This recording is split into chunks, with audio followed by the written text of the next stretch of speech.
اعوذ باللہ من الشیطان الرجیم بسم اللہ الرحمن الرحیم۔ امام شبیر رحمۃ اللہ علیہ جب خلیفہ عبد الملک کے سفیر کی حیثیت سے کیسر روم کے دربار میں پہنچے تو ان سے مختلف موضوعات پر گفتگو کرنے کے بعد کیسر روم بہت متاثر ہوا۔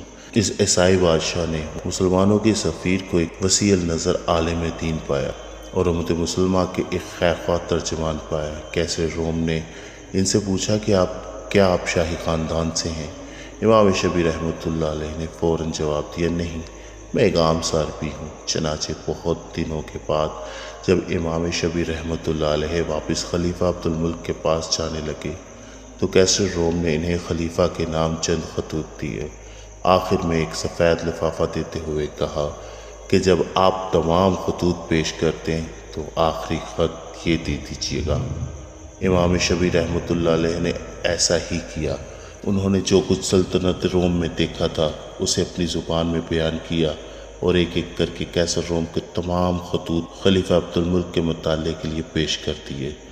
اس بند لفافے کی باری آئی تو انہوں نے اسے بھی خلیفہ کے سامنے رکھ دیا۔ خلیفہ عبد الملک نے یہ آخری تحریر پڑھی تو کچھ دیر سوچتے رہے۔ پہلے امام شبیر رحمۃ اللہ علیہ کی جانب دیکھا اور کہا، کیا آپ جانتے ہیں کہ اس خط میں کیا لکھا ہے؟ امام شبیر رحمۃ اللہ علیہ نے نفی میں جواب دیا تو خلیفہ عبد الملک نے خط امام شبیر رحمۃ اللہ علیہ کے ہاتھ میں دے دیا اور کہا، لیجیے، پڑھ لیجیے۔ امام شبیر رحمۃ اللہ علیہ نے خط پڑھا تو وہ یہ دیکھ کر حیران رہ گئے کہ وہ خط خود ان کے بارے میں لکھا تھا۔ خط میں کیسر روم نے لکھا تھا کہ مجھے اس قوم پر حیرت ہے جس نے ایسے انسان کو چھوڑ کر ایک دوسرے شخص کو اپنا بادشاہ بنا رکھا ہے۔ امام شبیر رحمۃ اللہ علیہ نے کہا، شاید کیسر روم نے یہ بات اس لیے لکھی ہے کہ انہوں نے آپ کو نہیں دیکھا۔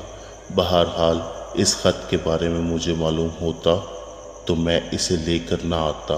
خلیفہ عبد الملک نے مسکراتے ہوئے کہا، آپ یہ بتائیں کہ کیا آپ اس خط کے لکھنے کا مقصد سمجھ گئے؟ امام شبیر رحمۃ اللہ علیہ نے کہا، نہیں۔ امیر المومنین خلیفہ نے کہا، کیسر نے یہ خط اس لیے لکھا ہے کہ وہ آپ جیسے قابل قدر شخص کے ہمارے درمیان نہیں دیکھنا چاہتے، اس لیے یہ طریقہ کار اختیار کیا کہ ہم آپ کو ایک خطرہ محسوس کرتے ہوئے ختم کر دیں۔ جب یہ بات کیسر روم تک پہنچی تو اس نے کہا، خلیفہ عبد الملک نے ٹھیک سمجھا، میرا یہی مقصد تھا۔ لیکن کیسر روم کا یہ مقصد پورا نہیں ہوا کیونکہ یہ علم و دانش اور صلاحیتوں کی قدردانی کا دور تھا، انہیں خاک میں ملانے کا دور نہیں تھا۔